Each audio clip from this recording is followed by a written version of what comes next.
Hello dear students, we have already completed section A from the new CBSE sample paper of class 10.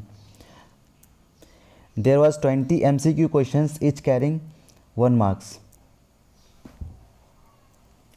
And now here we go for section B. The section B consists 5 questions each carrying 2 marks. And in this video we will solve only 3 questions, that is 21, 22 and 23.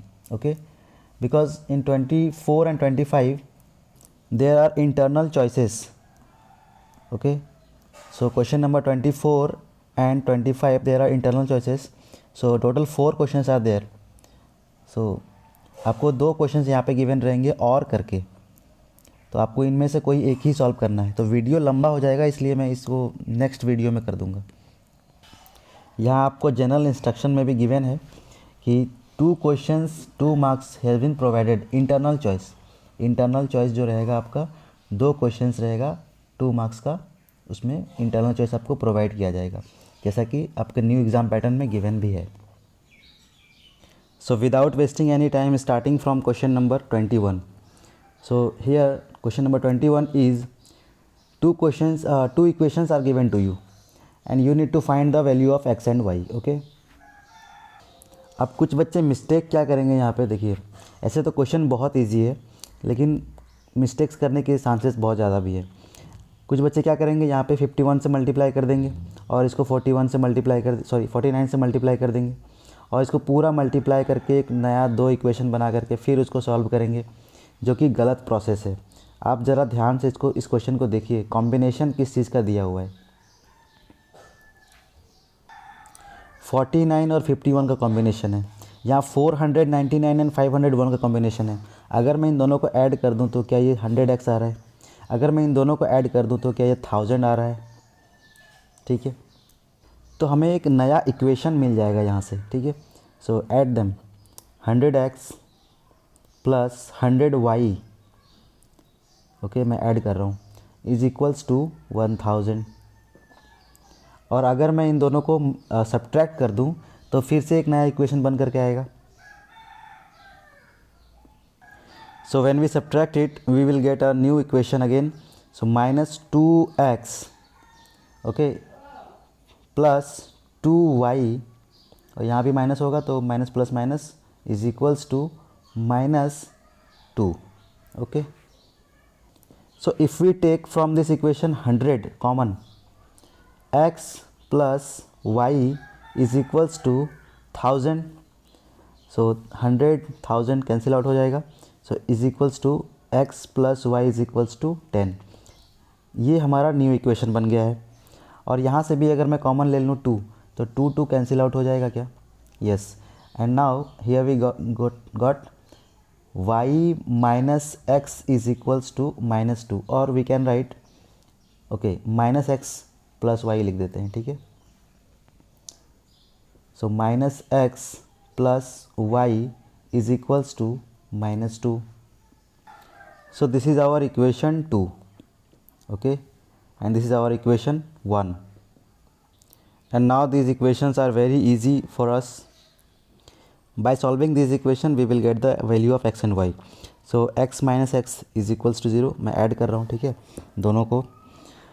So y plus y is equals to 2y and x minus 10 minus 2 is equals to plus 8. So here we got y is equals to 4 and put the value of y in any equation. So x plus 4 is equals to 10, so as x is equals to 6.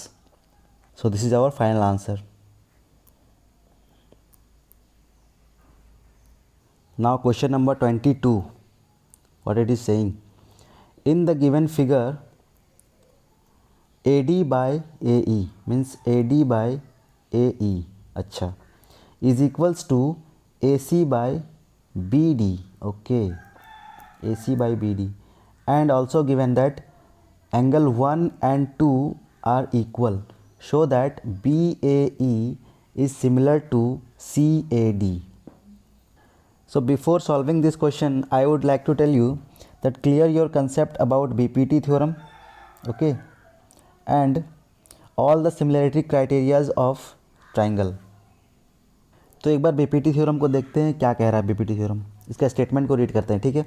If a line drawn parallel to one side of a triangle to intersect the other two side at distinct points, ठीक है, ये triangle आपको given है और एक ऐसा line draw कर रहे हैं जो कि थर्ड एक लाइन के पैरेलल है और दो लाइंस को बाइसेक्ट इंटरसेक्ट कर रहा है, ठीक है।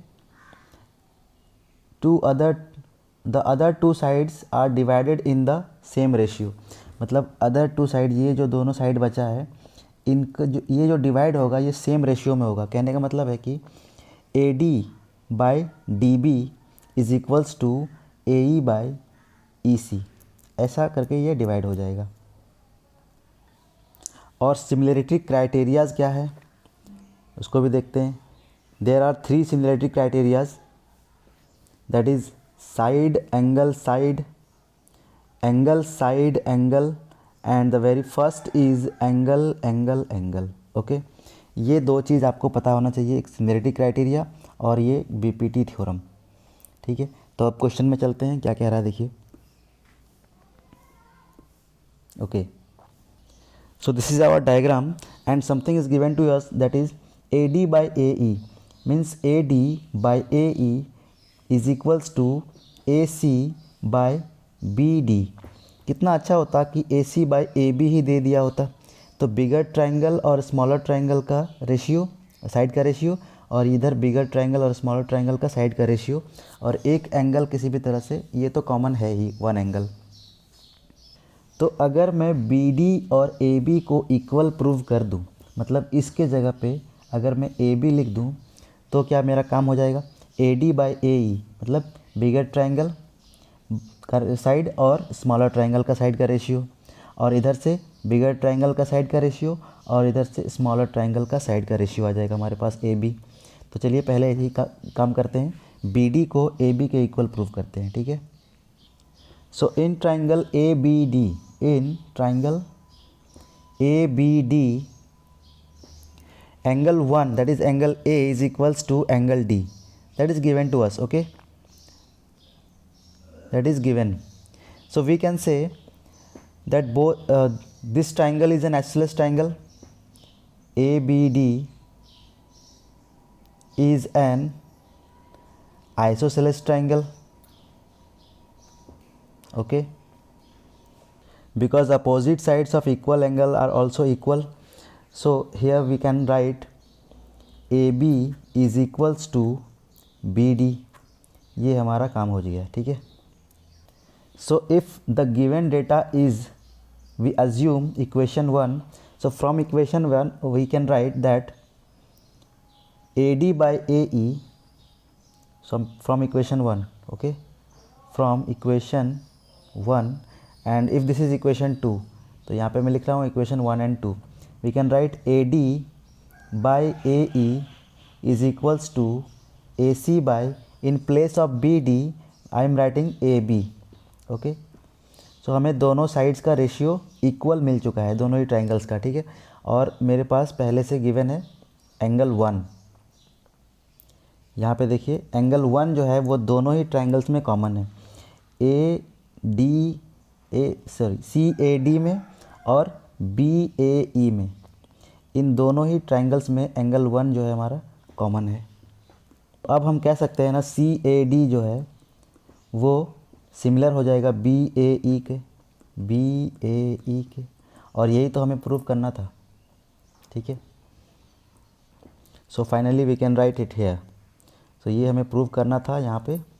सो फाइनली हम लोग लिख सकते हैं ना that BAE is similar to CAD, BAE is similar to CAE, क्योंकि हमारे पास यहाँ पे आप लिख देना कि angle 1 is common.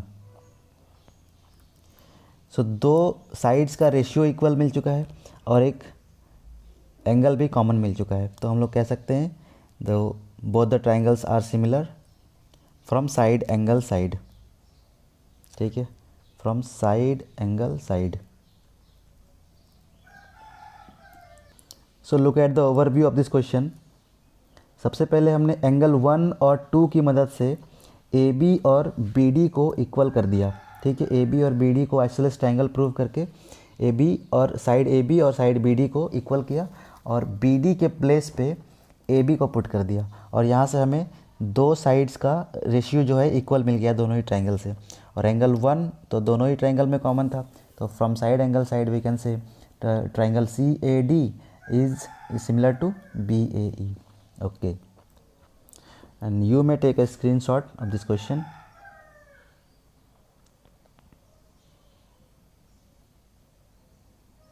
Okay, now we are going for the question number 23.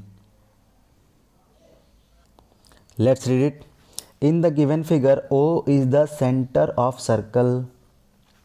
Find AQB, means this angle AQB. Given that PA and PB are tangents to a circle and APB is also given to us, that is 75 degree. I think this is the easiest question of the world. So if two tangents are given to us, then we know from center, if we draw the radius to the tangent, it is perpendicular to the tangent, so this angle is 90 degree, we all know, and this angle will also be 90 degree. And if we look at this quadrilateral, okay, this quadrilateral, we know the sum of all the angles is 360 degree. So यहाँ पे 90 हो गया, इधर 90 हो गया, so 180 तो ख़त्म हो गया. So angle P, the sum of angle P and O will be 180 degree. So we can write it here, 75 plus angle O is equals to 180 degree. So from here we can write angle O is equals to, that is 105 degree. And one more theorem is angle subtended by any arc in the center is double the angle subtended in the periphery of the circle by the same arc. कहने का मतलब है कि ये arc अगर centre पे एक angle बना रहा है तो कहीं भी अगर सेंटर से इसके पेरीफेरी पे अगर ये सेम आर्क अगर एंगल बनाएगा तो अगर ये x होगा तो ये 2x होगा, ठीक है।